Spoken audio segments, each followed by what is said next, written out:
A dead house. At first, I thought it was just a regular old house. There are a lot of them in our town. Abandoned, peeling, with boarded-up windows and a collapsed roof. But there was something different about this one. Something that made the locals walk wide around it, and teenagers looking for thrills wouldn't even dare to approach the fence. As a newcomer to the town, I didn't know these stories. I came here as a photographer to capture the past that was slowly disappearing.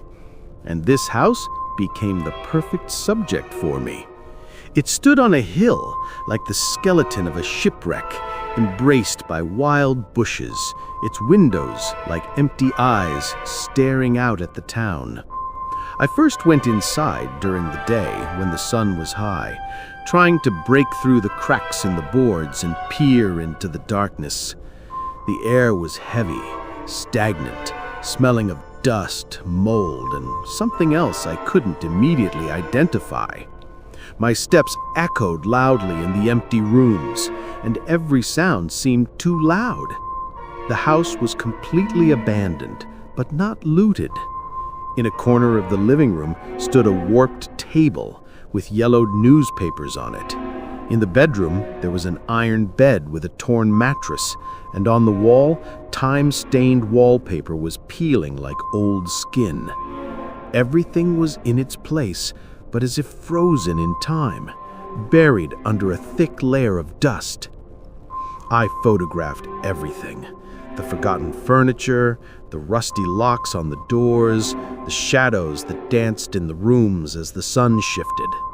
At one point, I walked over to the fireplace where a picture frame stood, but without a photo. I wiped the dust off it and noticed that someone had carved initials into the wood, A.T. plus M.T.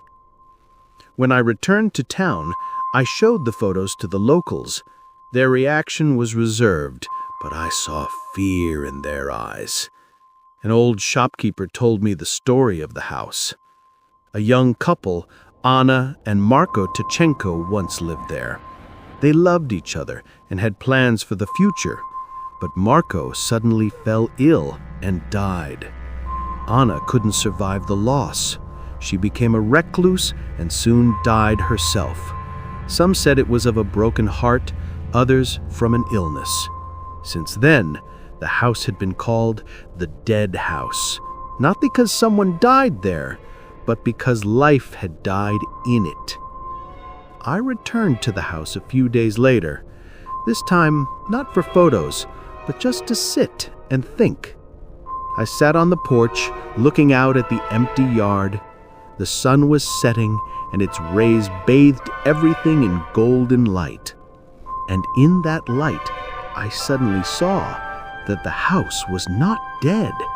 It was just sleeping, frozen in time, waiting for someone to fill it with life again. Maybe not Anna and Marko, but someone else.